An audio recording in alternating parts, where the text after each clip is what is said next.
Mencegah bullying itu adalah kebalikan jawaban latar belakang daripada penyebab bullying. Bullying ini masuk pidana juga kalau seperti itu. Halo teman-teman, balik lagi bareng saya di Obsesi Obrolan Seputar Siswa. Nah teman-teman, di episode kali ini episode spesial karena kita kedatangan langsung Kasat Binmas dari Kapolres Garut. Halo, selamat pagi Pak.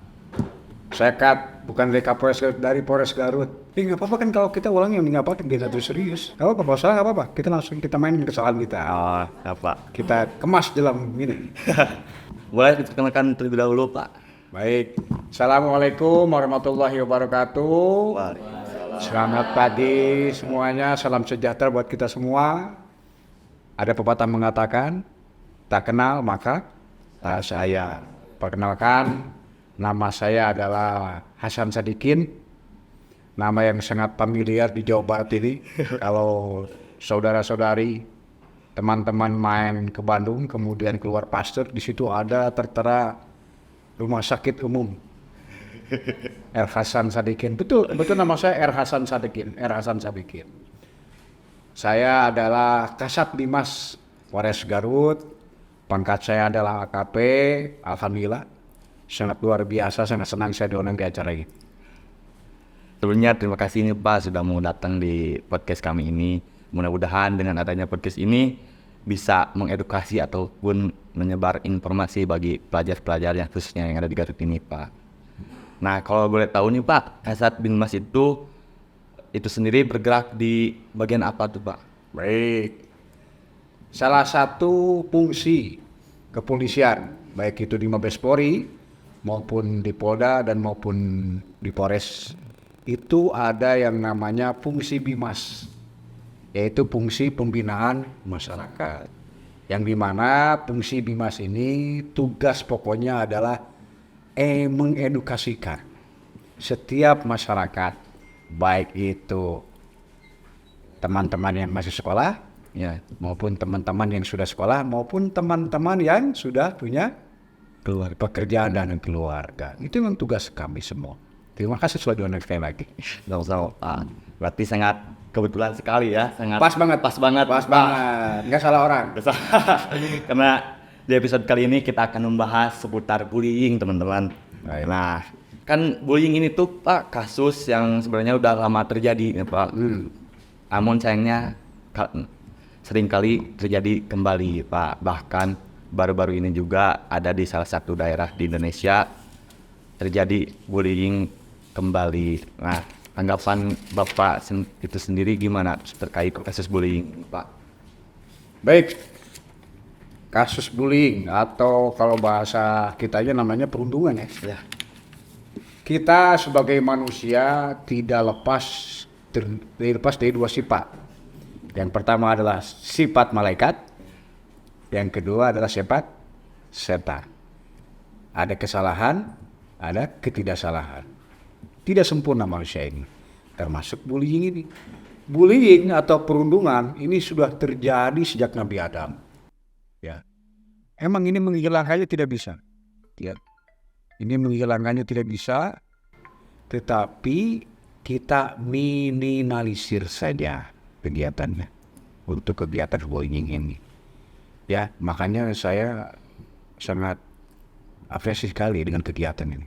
Ini adalah salah satu contoh bentuk ya teman-teman yang bersekolah peduli terhadap kegiatan-kegiatan yang bisa merusak tatanan itu, bullying atau perundungan. Good, 2 jempol menurut saya. Terima kasih Pak. Sami-sami. Nah, terus Pak, dari kasus bullying itu ada sih faktor-faktor apa yang melatar belakangi terjadinya si pelaku itu membuli? Baik, ada beberapa unsur atau ada beberapa faktor seseorang melakukan perundungan atau bullying ya. Kalau baru malah perundungan, neng, bukan perundungan, bukan bullying. Apa ya, ngagawean, pelonco, itu juga bullying. Yang pertama adalah dia pernah melihat copy paste, Niru. iya betul, meniru, itu pasti. Karena apa? Mata, telinga sangat peka sekali, ya. Makanya setiap kita melihat di kehidupan ini, kiri dan kanan harus bisa menjaganya. Jagalah hati, jagalah mata itu. Kalau jagalah hati adalah tugas daripada kaum Hawa, jagalah mata tugas ente sebagai laki-laki dengan saya. Yang kedua adalah kesalahan pola asuh di keluarga. Ya. Kadang-kadang dalam suatu keluarga itu, ini termasuk saya kali ya, ada tindakan kekerasan untuk membina atau meluruskan anak-anak kita. Mungkin ini saya bercermin pada diri pribadi, karena saya seorang anggota kepolisian. Saya lama di Brimob, saya pasukan taktikal, pasukan tempur dari kepolisian. Jadi kadang-kadang ada aturan-aturan atau pola-pola pembinaan militer kita terapkan di keluarga. Ini sebenarnya ada baiknya dan ada buruknya. Kalau kita overload berlebihan, anak kita ini pasti akan melakukan hal yang sama terhadap juniornya maupun yang sesama angkatan. Betul nggak? Bapak kerja di mana? Di buruh, Pak. Di buruh. Tidak mungkin ya. Tapi baik, alhamdulillah ya. Alhamdulillah. Itu yang kedua adalah pola pengasuhan keluarga yang salah. Baik, yang ketiga, pernah menjadi korban bullying tersebut. Ada sisi dia pingin balas dendam. Sifat manusia seperti itu. Ya, pingin balas dendam. Ya. Yang keempat adalah ini, kurang kasih sayang terhadap dari keluarga maupun lingkungan yang dekatnya. Makanya Neng, AA sekalian nanti ya.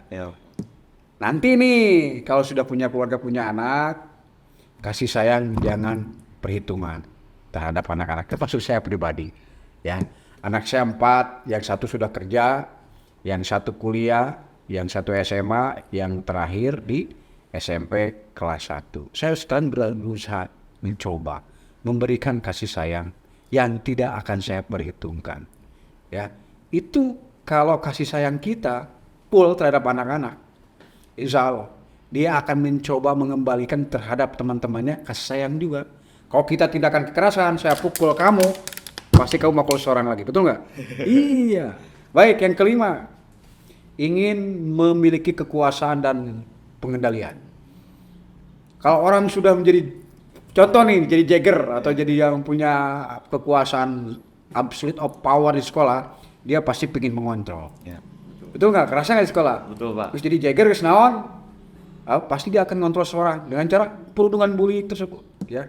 Baik, yang keenam nih, yang banyak kejadian, ingin populer.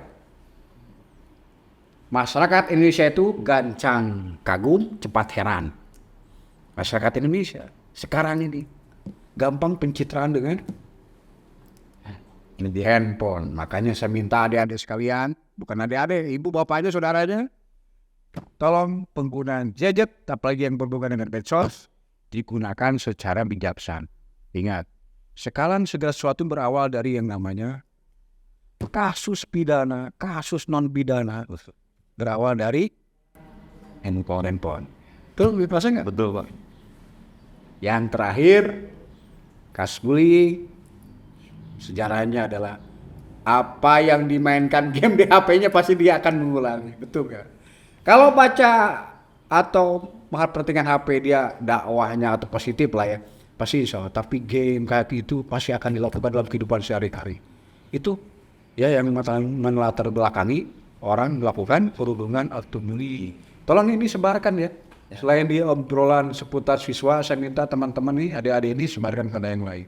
Ya, sebarkan walaupun satu ayat. Setuju nggak? Setuju. Setuju. Ngopi dulu, brother. Silakan, Pak. Lanjut. Dan ternyata, Pak, keluarga lagi yang menjadi faktor utama. Kemarin juga saya sempat ngobrol sama guru BK di sekolah saya. Faktor yang melatar belakangi kenakan remaja itu lagi-lagi keluarga, Pak. Emang keluarga itu pertama yang membentuk karakteristik anak itu sendiri ya, Pak. Dan tadi Bapak sempat bilang bahwa perundungan atau bullying sekarang itu sangat berbahaya di media sosial. Betul. Bukan hanya bullying verbal ataupun psikis, adapun sekarang bullying, cyberbullying namanya, Pak, ya. Itu tuh sangat bahaya sekali di media sosial. Nah, ada ada ada nggak sih Pak dampak-dampak ataupun yang menjadi korban bullying itu sendiri sangat berbahaya atau tidak? Baik, saya jelaskan statement Anda yang pertama ya. Keluarga lagi, keluarga lagi. Saya tanya, begitu Anda borojol keluar dari rahim seorang ibu yang melihat tukang WC atau tukang cuci halaman itu ibu atau bapak? Ibu, bapak. Ya bapak lah pasti atau kakak, betul kan? Ya, betul, Pak. Itu pasti keluarga, teman-teman atau itu manusia yang paling dekat dengan kita itu adalah keluarga. Makanya jangan jauh mereka, jangan jauh ibu, jangan jauhi bapak, jangan jauhi kakak dan adik. Itu tempat sandaran kita, bos. Saya kerasa sama saya sekarang, ibu saya baru meninggal dunia. Saya dulu, ini curhat nggak apa-apa ya, di obsesi ya, curhat sedikit ya. Gak apa-apa. Saya dulu kalau punya masalah, baik saya masalah dengan istri, dengan anak, dengan rekan kerja, pokoknya masalah lah. Kalau saya tuh langsung curhat ke seorang ibu, ngemplong, ya, ngemplong asli, ngemplong, plong, kayak bucat bisul. Betul, makanya saya minta adik-adik ini yang masih punya ibu dan bapak, sayangi, dekati, respon yang positif. Kita sebagai orang tua tidak akan minta uang sama kalian. Tidak. Ya. Sudah tugas dan tanggung jawab seorang bapak dan ibu membesarkan kalian. Suatu kebanggaan buat kami apabila seorang itu berhasil, anak itu bukan dengan materi. Udah jadi anak soleh saja udah luar biasa. Ya. Kemudian dampak dari bullying, wah banget. Ngepeknya luar biasa. Apa? Yang pertama itulah kesehatan mental atau depresi. Kalau kita jerawat bos, sorry, Ya, saya bukan rasis. Kalau jerawat bisa cager ke medis. Sakit hati, depresi mental, susah barang. Prosesnya panjang. Ya. Bullying ini masuk pidana juga kalau seperti itu. Ya. Emang kata-kata bullying perundungan enak kedengarannya, tapi ngepeknya naudzubillah mindzalik. Ya, makanya saya jajaran Polres khususnya Polisi Satmas sekarang lagi gencar-gencarnya mengkampanyekan, bukan kampanye presiden, bukan kampanyekan stop bullying, stop kekerasan di lingkungan kerja maupun di sekolah. Mudah-mudahan di obrolan seputar siswa ini semua bisa terjawab. Nenek. ya kasus ini tuh kayak sepele tapi efeknya tuh sangat berkepanjangan ya Pak. Sangat Betul. Continue. tidak hanya sekali ini saja tapi di masa depan juga pasti akan sih terasa itu. Nah, untuk mencegah bullying itu gimana Pak? Mencegah bullying itu adalah kebalikan jawaban latar belakang daripada penyebab bullying. Kalau orang kasih sayang, berkasih sayang. Makanya teman-teman tolong ya, kalau punya teman-teman yang sendirian, yang dijauhi. Saya tambah gelo itu deketan, jangan seperti itu. Ya kita tempel. Kalau dia lagi putus cinta, jangan dijauhi, tempel bos. Kalau dia punya kasus dengan orang tuanya, tempel bos. Ya. Karena saya bicara sebagai teman-teman sekolah ya, bukan sebagai orang tua. Udah ada punya anak belum? Belum kan? Belum. Makanya kalau ada yang sendiri-sendiri, ini kacamata kita sebagai pelajar ya. Tempel. Rangku. Hanya jadilah tempat pendengar yang baik. Jangan jadi tukang kontrol yang baik. Ayo ngontrol cerewet. Dengarkan orang bicara lebih baik. Ya, Itu betul. ya bisa mengkikis kejadian bullying. Yang saya khawatirkan apa? Dia melihat bullying, kemudian ada hasad dalam hatinya ingin melakukan yang sama. Tetapi kalau didekati sama kita tembak hatinya bos. Yang kalau kita dengan kasih sayang, insya Allah tidak akan terjadi ya.